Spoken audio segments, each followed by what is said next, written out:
Apéro spécial draft 23. The Draft. Eh oui. The NBA 2023 Draft. Comment ça va, Alex? And with the first pick. On recommence par regarder, je suis en short. C'est pas le même moment. On est au même endroit. Exactement. Mais on est dans l'analyse maintenant. On n'est plus dans la réaction là. L'expertise. C'est fini, ça. L'expertise. Bonsoir ou bonjour à toutes et à tous. Vous le voyez, à quoi ça sert de prendre une douche? Je ne sais pas. On est toujours dans les mêmes affaires ou dispositions. Moi, perso. J'ai changé de t-shirt, moi, quand même. Ah bah t'es propre, qu'est-ce que tu veux que je te dise? Moi je me suis dit allez hop, on va tourner direct parce que oui, réaction à chaud, vous le connaissez, le classique. On a eu la draft 2023 hier soir, on était ensemble, vous étiez 20 000 à voir Victor Wembanyama être le premier français numéro 1 de la draft de l'histoire. Incroyable, mais ce n'était pas le seul choix. On a vécu tout ça en direct, il y avait Simon qui était ici pour nous expliquer qu'on n'attendait pas sa sœur à l'aéroport.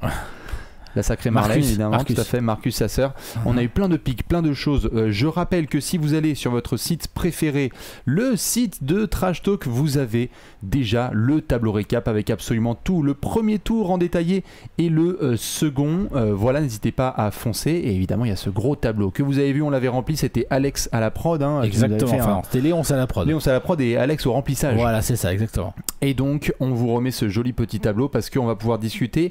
Alors, Alex, c'est un classique. Tous les ans, on fait ces petits apéros. C'est toujours particulier quand on fait des réactions à chaud parce que une draft, ça se jauge dans le temps quand même. Bien sûr. Non. Là, les gagnants, notamment, bon, oui, c'est les joueurs ou les équipes qui, selon nous, se sont bien débrouillés. En fait, c'est plus genre qui sort le torse bombé et la tête haute de cette soirée de draft, plus que de dire oui, lui dans 5 ans ça sera le meilleur joueur de la ligue et eux là leur projet long terme. Qui a posé les bonnes bases, qui a fait les bons choix, qui selon nous a réussi sa soirée, qui a eu une bonne soirée de draft en gros. Exactement, qui a fait le travail avec un T majuscule. On le savait avant la draft qu'il y avait des équipes qui avaient une to-do list. On le savait, certains ont des objectifs. Est-ce que tu les as remplis? Est-ce que tu nous as dit que c'était ça les objectifs et en fait tu as fait totalement autre chose? Voilà, ouais. Si vous êtes sage, il y a une vidéo positive, il y a une vidéo un peu plus on sait pas. Ouais. Les perdants, quoi. Pourquoi, voilà. Pourquoi les Hornets, pourquoi de toute façon, s'il y a des gagnants, il y a des perdants. Tout à fait. Il faut bien, c'est le jeu, c'est la vie. Exactement, c'est le jeu de la vie. Ouais. C'est pour ça que vous êtes là. On espère que vous allez bien dans tous les cas et que vous soyez fan de San Antonio ou des 29 autres franchises de NBA. Vous avez pu kiffer. Je vais vous montrer une dernière fois le petit tableau parce que après, Alex, je vais tout de suite te lancer sur le dance floor. Quand je te montre ce tableau là et que je te dis bon allez, on va bosser une vidéo comme ça, le vainqueur là qui te vient à l'esprit pour toi c'est qui? Les Rockets. Ouais. Franchement, les Rockets, c'est une équipe à laquelle on met suffisamment de tacles. Ouais. Je te confirme. Et des tacles mérités. Justifiés. Alors, parfois, ce sont des tacles un peu trop au niveau de la jugulaire. Je l'entends, les fans des Rockets, des fois ça les saoule. C'était la punchline de la saison, les Rockets. Je les comprends. Oui. Je comprends que ça les saoule, mais c'est terminé. Voilà, exactement. Avec toute l'objectivité qui nous caractérise dans cette émission, nous savons aussi reconnaître quand les mecs ont fait du bon taf. Je trouve que sur cette soirée de draft, les Rockets sortent et ils peuvent sortir en se disant yes, ok, excusez-nous, y a quoi, mais en fait les Rockets, ils ont 2 très beaux renforts rookies, Amen Thompson et Cam Whitmore. J'arrive après sur les places auxquelles ont été récupérés ces joueurs, ce qui donne un travail de fond de Raphaël Stone, qui donc est le GM des Rockets depuis maintenant, ça va faire 3 saisons. Si je dis pas de bêtises, enfin, ça va être 3-4, c'est ça. Et voilà, c'est ça, exactement. Il rentre dans sa. Ouais, il est arrivé en pleine saison, lui. Faut regarder exactement. Pour moi, il y a 3 saisons. Quand on est sorti des histoires de Bull et de Mike D'Antoni et de Daryl Morey est passé du côté de Philly et Raphaël Stone est obligé de récupérer le fameux bébé Harden Westbrook en route. Voilà, c'est lui qui a dû gérer ça pour ses débuts, ce qui est pas évident. Et là, grâce au fait, il avait le pick 4. Oui. Et il a pris Amen Thompson avec Amen Thompson, le frère de Haosar qui sera pris en 5. On parlera peut-être de Haosar ou des Pistons ou quoi, on verra. Peut-être pas dans cette vidéo, exactement. Amen Thompson, c'est un combo garde qui peut tout à fait tenir la balle, créatif, gros défenseur et tout, qui comme ça en tout cas sur le papier peut tout à fait rentrer direct dans la rotation de back courte que les Rockets avaient déjà, que ce soit aux côtés de Jalen Green aux côtés de Kevin Porter Jr. si tant est qu'il reste, derrière les deux. Enfin, il y a un truc à positionner pour le nouveau coach Ime Udoka, ça fonctionne. Et puis après, au fur et à mesure de la draft, il y a un joueur qui s'appelle Cam Whitmore, qui est devenu le running gag de cette soirée. Exactement. Ouais, bien sûr. Et que les Rockets avaient, selon les rumeurs, carrément envisagé en 4. Ben oui. Ils l'avaient envisagé en 4 et ils l'ont eu en 20. Ils l'ont eu en 20e place. Regardez cette chute. Alors, même si du coup, pour avoir fouiné un peu clairement, ce sont les entretiens de drive combine, de pré-draft et tout, passés par Whitmore qui ont beaucoup joué contre lui, d'après ce que j'ai compris. Que le gars, voilà, il n'avait pas fait une très très bonne impression au scout et tout. Ok. Et je rappelle qu'il a même pas 19 ans. Est-ce qu'on peut vraiment juger un mec de même pas 19 ans comme ça sur des entretiens et en tirer des conclusions définitives sur sa carrière? C'est la draft. Moi, je pense pas. Non, bien sûr. C'est le principe de la draft, mais je pense pas. Donc, je pense que le risque pris par les Rockets en le prenant en 20 est assez faible par rapport au reward, à la récompense qu'ils peuvent obtenir derrière. Et donc du coup, Raphaël Stone donne à Ime Udoka, on va voir les ajustements qui vont être faits pendant l'été, mais t'as Amen Thompson, t'as Jalen Green, donc t'as Cam Whitmore, t'as Jabari Smith, t'as Alperen Sengun, t'as Kevin Porter Jr., t'as Kenyon Martin Jr. L'année dernière, il y a eu du Tari Eason aussi qui est arrivé, il y a du Ousmane Garouba. On attend de voir si Ty Washington peut faire son trou aussi. Ty Washington, là je viens de citer 10 mecs. Eh, il y en a pas un. Quoi, le vieux là-dedans, c'est qui là? C'est qui le vieux là? C'est 22 ans, 23 ans à tout péter? Ce sera la free agency que Houston, en possession d'un très très gros chéquier quand même sur cette free agency, pourra aller chercher du vétéran. En plus, ils vont pouvoir exactement travailler et voir un peu comment ajouter des vétérans à ce noyau, peut-être pas garder tous les jeunes. Ils ont un gros pool de talent. Maintenant, charge à Ime Udoka de nous faire progresser tout ça pour que se dégagent les meilleurs, charge à Raphaël Stone de continuer d'affiner, mais on est bien obligé de reconnaître que là, les Rockets sortent de cette draft, et je suis pas du tout en train de dire qu'ils vont gagner 48 matchs la saison prochaine, qu'ils vont tout casser et que dans 2 ans ils sont contenders, c'est pas du tout ce que je dis.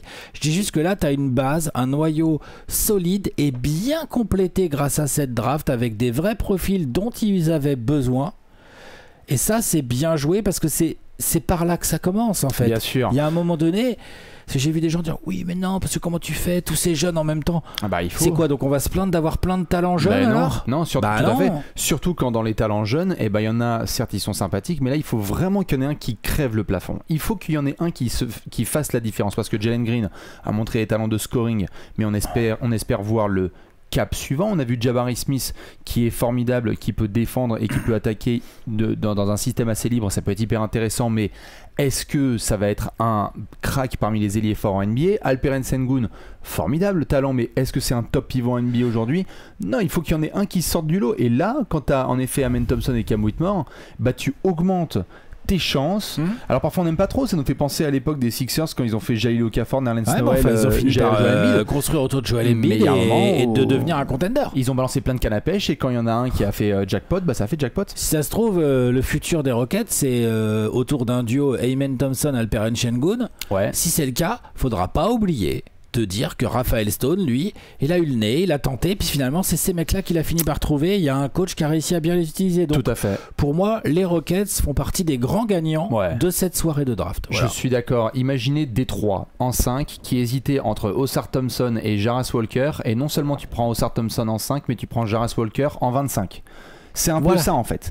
C'est-à-dire qu'il y a vraiment eu un slide. Imaginez, vous hésitez vraiment entre 2 joueurs, et les 2 parmi lesquels vous hésitiez, eh bien vous pouvez les prendre sans avoir fait de transfert. Parce que normalement, quand tu peux prendre 2 cracks, c'est parce que tu as réussi à faire du trade-up. Tu as réussi à avoir certains garçons. Mais non, là c'est très bien. Et en plus, ça répond à des postes, on en parlait hier soir en live, qui sont des postes où il y a des besoins nécessaires. On va voir en effet ce qui se passe avec Kevin Porter Jr., mais Amen Thompson, c'est du talent, il peut être en 1, et c'est vrai que Cam Whitmore, on va pas le faire jouer en 5. On avait identifié l'aile côté Rockets, il y a Cam Whitmore dedans.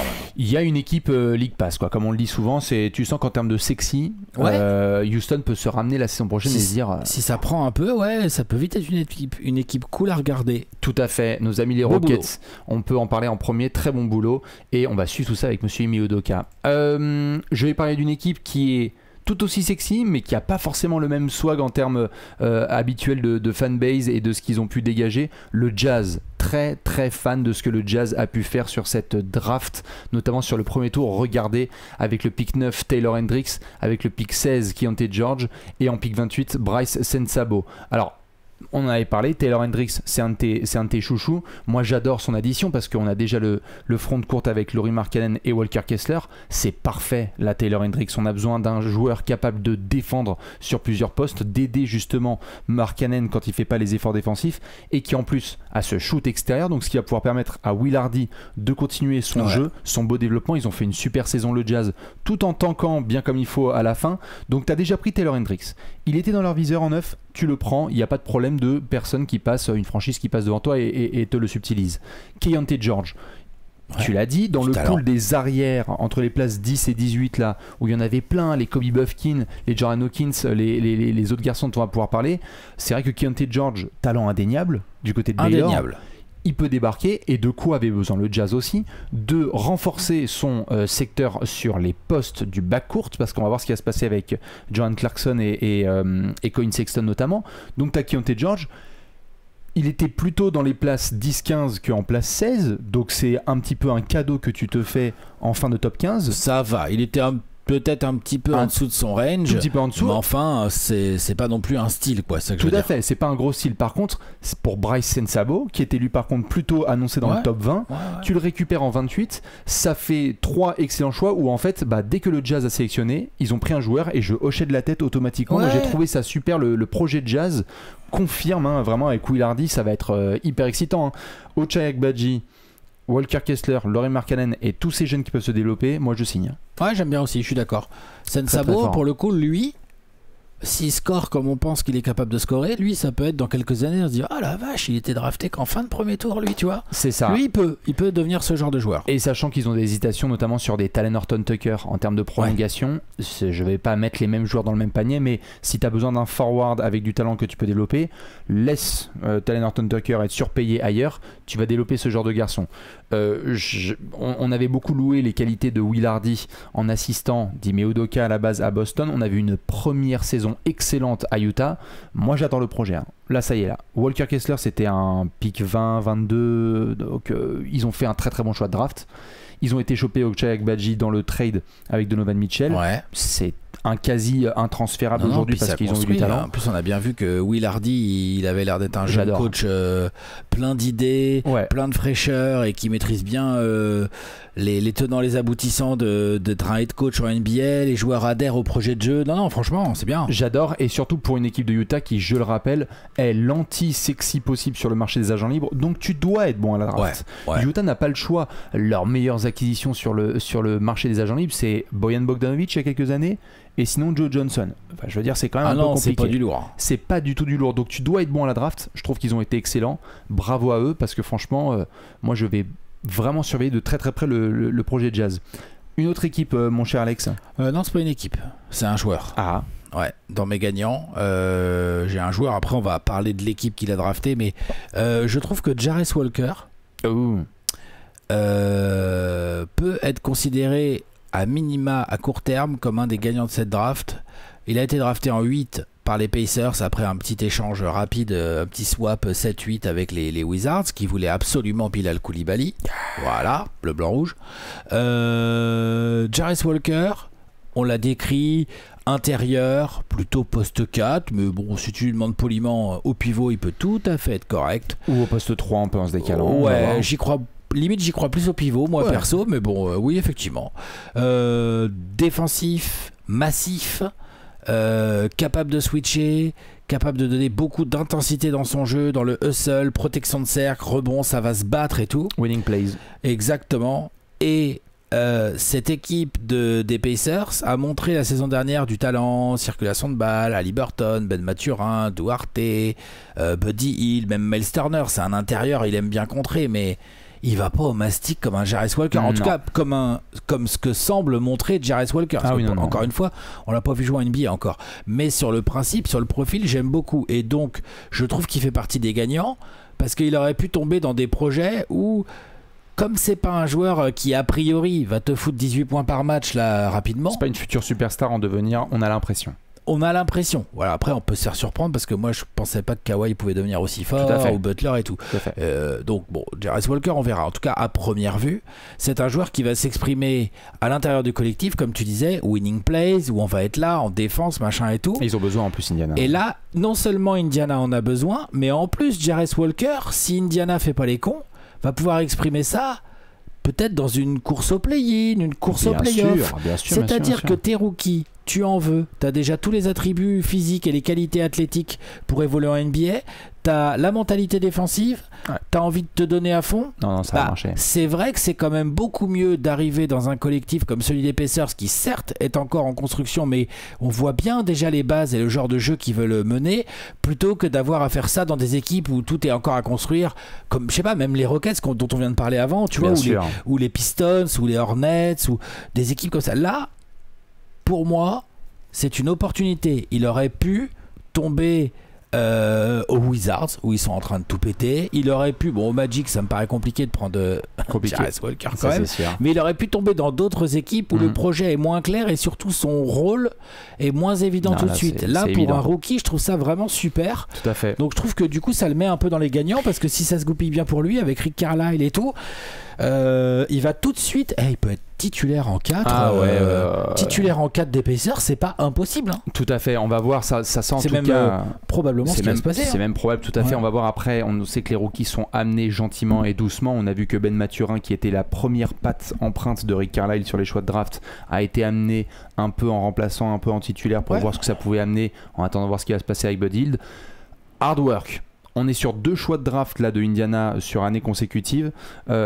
Si t'as le, je sais pas si t'as l'effectif des Pacers pas loin, si tu peux l'avoir, parce que il y a un garçon l'année dernière à la main que j'ai adoré, qui était un choix dont on n'a pas trop parlé du côté d'Indiana, qui a fait une super saison. Tu sais, c'est le backup de Haliburton. On va se le trouver dans quelques minutes, mais on est vraiment sur des joueurs taffeurs. Ben Mathurin, Andrew Nembhard, tout à fait, que j'ai adoré sur sa saison rookie. On est vraiment sur des joueurs sélectionnés par Carlisle et le management d'Indiana où ça taffe. On va voir si ça va devenir des stars. Andrew Nembhard, mais c'est plus un 2, je pense. Oui, bien sûr, mais ce que je veux dire par là, c'est que dans l'identité des choix qui sont faits là par la clique Carlisle et le management en place, c'est vraiment du on aime bien les joueurs talentueux, mais on veut que ça taffe. Et Jarrett Walker plus Bénédicte Mathurin plus Andrew Nembhard plus Tyrese Haliburton, le problème, c'est pas de savoir à quelle heure ils vont arriver à la salle pour taffer, c'est à quelle heure ils vont devoir partir en fait, parce que les mecs vont rester et bosser de fou. Je suis d'accord, niveau identitaire, c'est super pour Indiana. Et donc c'est super pour lui de tomber dans cet environnement-là, qui est un environnement dans lequel je pense qu'il a vraiment des bonnes chances de s'épanouir. Complètement. Et de nous montrer que, tu vois, ce genre de joueur défensif, c'est toujours un peu plus dur. Mais lui, en fait, si on lui file pas le ballon dans un collectif qui gagne, s'il a bien défendu les liés adverses, ça va se voir, en fait. C'est un gars qui va jouer les money time. Hein. Tu peux pas le sortir parce qu'il est trop important défensivement. Et pour peu qu'il contribue sur des rebonds offensifs, sur du scoring easy et tout, il va jouer des money time. Alors qu'il mette ses lancers. Il va falloir qu'il taffe. Mais ça tombe bien parce que c'est un taffeur. C'est un taffeur. Je suis d'accord. On enchaîne ? Ouais, vas-y. Obligé de, évidemment, représenter Flex, quand même la Spurs Nation, parce que c'est impossible de faire une vidéo sur les vainqueurs de la draft 2023 sans parler de Victor Wembanyama et des Spurs. Mais lorsqu'on a terminé notre live, lorsque à la fin du premier tour on s'est dit bon, allez, on va regarder le second tour, qui est allé tomber du côté de San Antonio? Sidi Sissoko, qui était annoncé plutôt sur un début de second tour, on l'a vu chuter progressivement et San Antonio a dit, tu sais quoi, French Connection. Alors là, on vous a pris Wembanyama en 1, on va vous mettre Sidi Sissoko, on l'avait vu en G-League Ignite, il a un super potentiel, on l'avait vu bien se développer, beau bébé, évidemment pas du tout le même registre que Victor Wembanyama, mais il y a du playmaking, il y a de la vision, il y a un côté ultra stock. Moi j'adore le fait que San Antonio se soit dit, c'est un pick 44, mais on va apporter un copain français à Victor Wembanyama et on va voir si ça fonctionne avec ce garçon-là. Ça peut être un style de draft. En plus, le truc, c'est que dans la rotation actuelle des Spurs, c'est pas non plus c'est pas bouché. Hein. Non, mais tout est à faire. Je te dis pas que Sidi Sissoko va devenir un titulaire ou va avoir un énorme temps de jeu. Non, mais c'est pas bouché. Mais il y a pas des Hall of Famers devant. Voilà, c'est ça. C'est qui est devant en fait. C'est qui est devant lui. C'est sur les postes. C'est sur les postes 2, 3, 4 où en fait tu vas voir qui. C'est Devin Vassell. C'est ces gars-là quoi. C'est les Keldon, les Vassell, tous les garçons qui sont autant. Ce sont des bons joueurs. Ce sont des joueurs qui sont déjà en NBA et tout, mais Sidi Sissoko, si Popovic a envie de lui donner sa chance, ça se trouve, il a des minutes à gratter. C'est ça. Donc on en reparlera dans les 30 en 30 jours, mais j'ai le sentiment qu'il y a de bonnes chances pour qu'il suive la trajectoire, ce qu'on a pu voir avec Jeremy Swan, c'est-à-dire, ou d'autres garçons précédemment, avec aussi les autres guards qui ont été récupérés par les Spurs la saison dernière, notamment Malachi Branham et Blake. On va voir si au début, il doit passer peut-être par de la G-League. Bon, il connaît ça assez bien, mais s'il doit vraiment prendre un petit peu de temps en dehors du groupe, et au fur et à mesure où la saison avance, eh bien, tu te retrouves avec un Sissoko qui intègre l'équipe A et qui a des opportunités. Moi, en tout cas, d'avoir 2 Français à San Antonio, je sais plus si on est en 2023 ou en 2008, mais ça me fait bien plaisir quand même. Non, c'est clair. Et puis si jamais pour Sissoko ça voulait un peu sourire, ça serait super parce que là, c'est un bon spot pour lui, les Spurs. Tout à fait. Voilà, il y a un coup à jouer. Et évidemment, on a totalement balayé l'aspect Victor Wembanyama parce que c'était très attendu, qu'on l'attendait en 1, etc. Mais content d'avoir vu son émotion aussi. Tu sens que il y a des garçons qui sont contents d'être draftés en 1 et il y a des garçons qui sont contents d'être draftés en 1 dans la franchise qu'ils souhaitaient. Ouais. Quand tu entends Victor Wembanyama, tu sens que sa connexion avec Pop, là, le coup de téléphone qu'ils ont passé, il y a des images qui sont tombées. Vous pouvez aller sur les réseaux sociaux de Trash Talk et même sur le site, on l'a relayé. Tu sens que Victor a envie d'être un Spur. Tu sens qu'il a envie de... J'ai adoré les mots qu'il a dit là quand il a eu Popovic. Greg Popovic a déconné un peu, il a commencé à parler en français. Et la première chose qu'a dit Victor Wembanyama, c'est coach, j'ai envie d'apprendre. J'ai hâte d'apprendre. I'm ready to learn. Et alors ça, un mec qui veut bosser justement Popovic, avec Pop, il a dû faire trop bien. Et il a dit franchement, mais moi vous me donnez ça, mais ça va être incroyable. Donc très très content évidemment pour nos amis les Spurs. Je te renvoie la balle pour d'autres petites notes. Ouais, un autre joueur.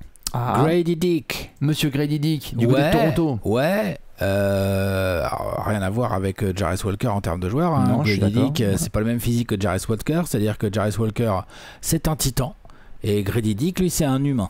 C'est le comptable. C'est un humain normal. Un grand comptable. Ouais, grand, mais c'est un humain normal à côté de Jarvis Walker. Bah, il est quand même très grand. Hein, non, mais oui, non, mais tu vois ce que je veux dire. Genre, Jarvis Walker, t'as vu le tutan que c'est un bœuf déjà, quoi. Ouais, tu aurais pu faire UFC, comme on dit. C'est ça. Grady Dick, il est drafté hier donc en 13 par les Raptors. Tout à fait. Et je trouve que là aussi, on est sur un jeune joueur qui arrive dans une équipe où il y a quelques joueurs établis. Bon, pourrait y avoir du mouvement. De joueurs. Il y a eu des rumeurs autour de Siakam. On ne sait pas où va être Van Vliet et tout machin. Par contre, il y a une chose qui est sûre. C'est que, hormis Gary Trent Jr., Grady Dick, il arrive, et à mon avis, dès l'entraînement, ça va se voir. Genre l'autre, c'est un shooter. Ça va rentrer. Hein. C'est un shooter. Ça va leur faire du bien à Toronto. Intelligent, malin, qui se déplace bien et tout, et qui donc, dans les rotations du nouveau coach Radjakovic, le nouveau coach des Raptors, là, qui vient de prendre la suite de Nick Nurse, il est clair qu'un profil pareil va forcément intéresser le coach. Alors à moins que les mecs se soient trompés, que Grady Dick vraiment en défense ça soit trop compliqué pour lui, moi j'y crois pas, hein, mais je veux dire on sait jamais ou quoi, mais c'est la grosse interrogation. En fait tu le glisses entre Anunoby et Siakam par exemple, toi, avec du Scotty Barnes ou quoi, on verra s'ils font jouer des pivots, comment ils font cette année Toronto, mais en tout cas tu peux avoir, il y a un paquet de 5 à Toronto où le meilleur shooter ça va être Grady Dick. Ah oui. Et ça c'est très intéressant pour ce genre de joueurs. On sait que les jeunes joueurs c'est pas toujours facile de s'imposer. T'as les mecs des pics très élevés où on les prend pour leur talent, leur potentiel et tout, donc souvent les équipes qui les prennent sont des bonnes grosses équipes de merde et donc elles les font jouer, normal. Quand tu commences à être pique entre les places 12 et 18, ça commence à, c'est des équipes, c'est pas forcément des équipes de merde, ça peut être des équipes un peu sérieuses qui ont raté une saison et qui se retrouvent là en fin de loterie, voire juste derrière la loterie. Ça peut être des équipes avec des saisons moyennes juste avant, mais qui sont en train de progresser. Et donc il y a de la concurrence. Et ce qui est très important pour un jeune joueur, c'est d'avoir une ou deux qualités qui lui permettent de briller face à la concurrence en interne. Tout de suite, bien sûr. Et donc c'est ce que je disais, c'est à mon avis, à l'entraînement et dans les systèmes, l'autre il va arriver, il va comprendre les systèmes directs, ça va sortir des écrans. S'il commence à faire filoche, les Siakam, Van Vliet, s'il est encore là, ou d'autres gars, ils vont lui filer la balle, ils vont le toucher, comme on dit, ils vont le servir en sortie d'écran déjà pour commencer. Et en fait, tu peux très vite avoir un joueur qui, dans les systèmes offensifs de Toronto, il y a Toronto avec Grady Dick sur le terrain et il y a un gros spacing, et il y a Toronto sans Grady Dick sur le terrain, et c'est marrant parce que Scotty Barnes et Pascal Siakam ils s'empalent un peu plus sur la défense. Ça a été, donc, je pense que c'est un très bon spot pour Grady Dick. Ouais. Je pense qu'autour, il y avait pas mal de spots où voilà, c'était moins évident. On se demandait si ça allait bien fit pour lui ou quoi. Là, j'aime bien. J'aime beaucoup. Je peux comprendre totalement. Réponse à un besoin évident. Hein. Impossible de faire le coup d'œil dans le rétro qu'on fera par la suite sans mentionner à Toronto. L'automne, c'était glacial. L'hiver, c'était congélation. Il n'y avait pas un shoot qui rentrait. À Toronto, ça a été une horreur absolue. Nick Nurse n'arrêtait pas de se plaindre de manière logique de ce manque de réussite à Toronto. Il n'était pas pour rien non plus, tout à fait. Mais c'est vrai que là, ils avaient besoin de snipers. Même le joueur est intéressant et la personne en lui-même. J'ai vu évidemment à Toronto ces dernières années les coups de cœur qu'il y a pu avoir pour certains garçons qui débarquent. Scottie Barnes est rentré tout de suite dans le cœur des fans de Toronto. Grady Dick va être un fan favorite très très vite parce que c'est un gars qui a de l'autodérision, qui est compétitif et qui va pas du tout se laisser faire. Donc même s'il a une coupe un peu en mode prenez de la classe, c'est bon, tu peux le bousculer. Non. Faut pas croire, on est à Kansas, donc c'est un petit peu la même école que ce qu'on a pu voir avec Christian Brown du côté de Denver l'année dernière. C'est un gars qui va se battre. Et en effet, il y aura des situations où on va se dire mais attends, ils l'ont laissé ouvert, il a pris feu, il a fait des célébrations, il va rentrer dans la gueule de certains mecs qui s'y attendent pas. Ils s'y attendent pas. Et puis ils s'y attendent pas. Le type a l'air assez solide mentalement, prêt à shooter. Voilà la mémoire du shooter, c'est-à-dire pas de mémoire. T'as un ballon, tu shootes. C'est très important. Il semble avoir tout ça, Grady Dick. Donc j'aime beaucoup. Et puis pour conclure là-dessus, au niveau costard, il fait partie des vainqueurs aussi. Et au niveau de costard, c'est le vainqueur de la Bah bien sûr. Bien sûr, il a pris toute l'huile des saucisses et il les a mis sur son costard. C'était absolument magnifique, tout de rouge vêtu. Non, juste cette interrogation au niveau défensif, c'est sûr. On ne peut pas juger tout de suite un joueur et dire qu'il va être mauvais défensivement à vie. Il y a plein de joueurs qui se sont développés dans leur carrière. Il y a des limites, potentielles. Donc on va voir à quel point ça le réduit. Mais si tu es déjà un extraordinaire sniper, il y a des gens qui font des carrières de 10 à 15 ans en NBA comme ça. Ah mais complètement. Spécialiste 6-8 en plus, vraiment il est grand Grady Dick. Donc complètement. Puis il dégaine très vite. Il sort bien des écrans, il plante des appuis, il shoot. Donc tu peux pas faire une carrière que là-dessus si tu veux que ta carrière elle t'emmène au-delà de simple role player, mais c'est déjà une très bonne base. Et là en plus je te dis, il tombe dans une équipe où les types vont dire trop bien, il nous fallait ça, un shooter quoi. Ne le limitez pas à Duncan Robinson, Kyle Korver. Faut pas faire cette erreur de dire que c'est juste un sniper Babtou qui va rester dans un coin. C'est un mec qui va aller à l'arceau, qui va cutter, qui va se casser la gueule s'il le faut, qui va hustle un petit peu sur des lignes de passe. Complètement d'accord. Parce que moi j'ai pris le shoot avec comme argument le fait que c'est à mon sens cette qualité là qui est une de ses plus fortes, qui va lui permettre de s'intégrer aux Raptors. Bien sûr. Mais après, le reste, c'est important, évidemment. Ça va se débloquer. Mais tu vois, ça serait un hustler qui se bat en défense, on dirait, les Raptors, ils en ont déjà, tu vois. C'est sûr. C'est ça que je veux dire. C'est sûr. On va suivre évidemment à Toronto ce qui va se passer, en effet, comme a dit Alex, du côté de Fred VanVleet, de Pascal Siakam, d'Oji Anunoby, plein de garçons qui sont dans les rumeurs. Ce sera surveillé avec Masai Ujiri et toute la clique cet été. Sans transition, j'aimais bien parler du Texas, et bien, tu sais quoi, 3 sur 3. Tu as parlé de Houston, j'ai parlé de San Antonio et j'aimerais juste faire un clin d'œil à nos amis de Dallas qui ont des grosses décisions à prendre sur les prochaines semaines, notamment du côté de Kyrie Irving. Les choix qui ont été faits hier soir, moi j'applaudis Nico Harrison. Pourquoi ? Parce que tu souhaitais déjà te débarrasser du contrat de Davis Bertans. Merci au KC, vous le récupérez. Et on avait ciblé très clairement du côté de Dallas 2 besoins. Protection d'arceau à l'intérieur, qualité athlétique et remplacer si possible un garçon comme Dorian Finney-Smith sur les ailes. Tu as Olivier Maxence Prosper et Derek Lively 2. Je ne sais pas si ce sont des garçons qui vont être productifs tout de suite dès leur première saison, mais par contre en termes de profil, de ce que Dallas devait faire, je sais pas si tu pouvais rêver mieux. Tu as vraiment réduit cette histoire salariale. On va voir ce qui va se passer avec Tim Hardaway Jr. C'est aussi un autre profil dont on a beaucoup parlé qui peut être transféré, mais Derek Lively, tout de suite productif, peut-être pas en point Derek Lively, mais peut-être qu'en rebond et en contre en fait il te fait du bien. Bien sûr. Et comment ne pas juste kiffer pour Derek Lively? Tu es un pivot rim runner qui arrive en NBA.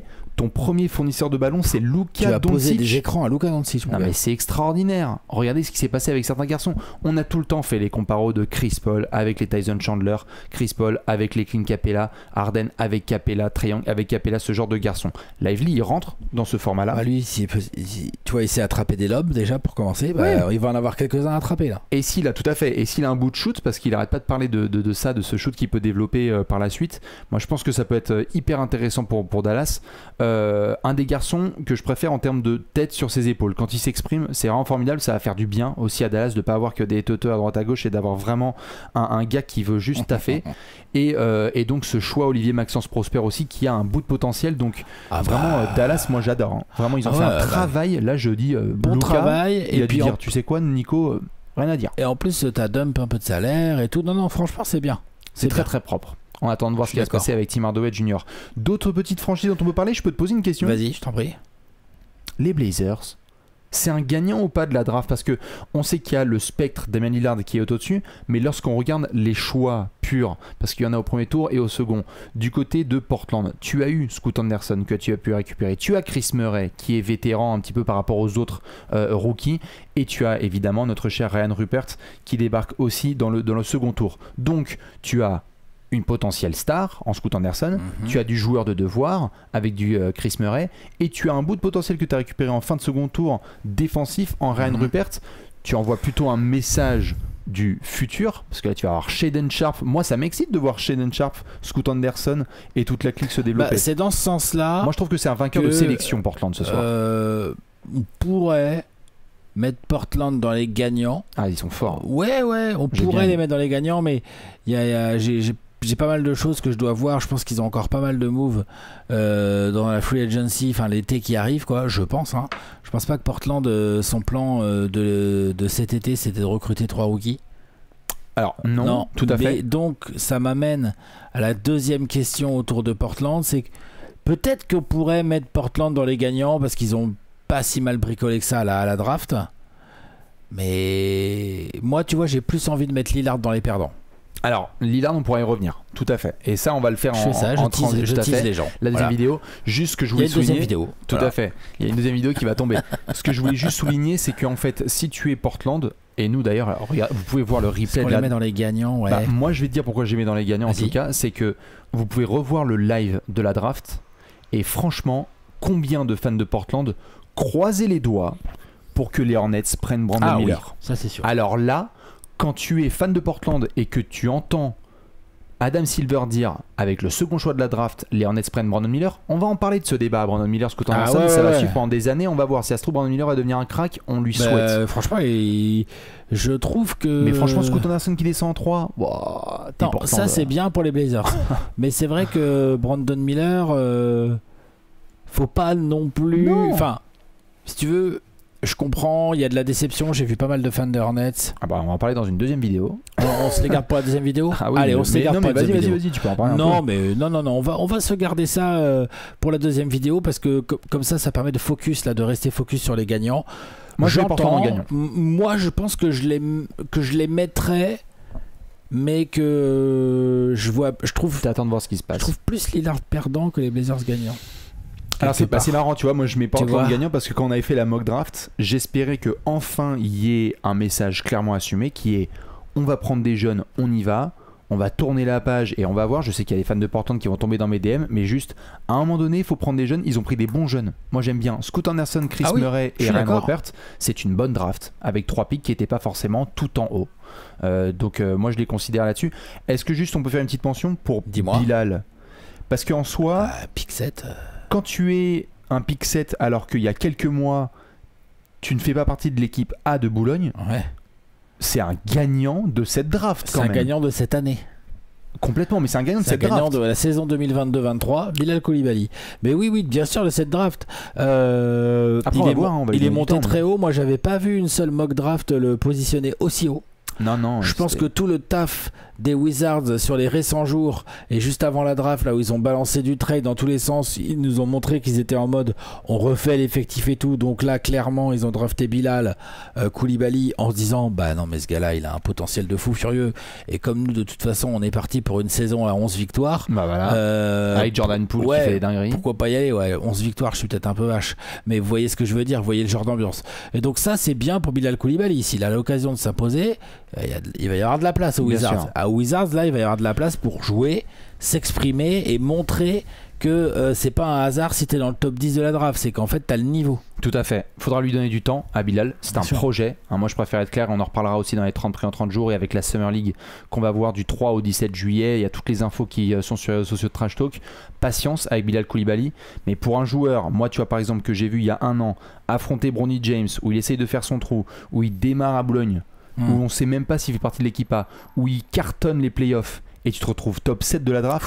Bon, pour lui, t'es un vainqueur absolu. Il a dû se dire, mais tu voyais sa réaction avec ses parents et ils se disent, mais attends, mais c'est un rêve absolu.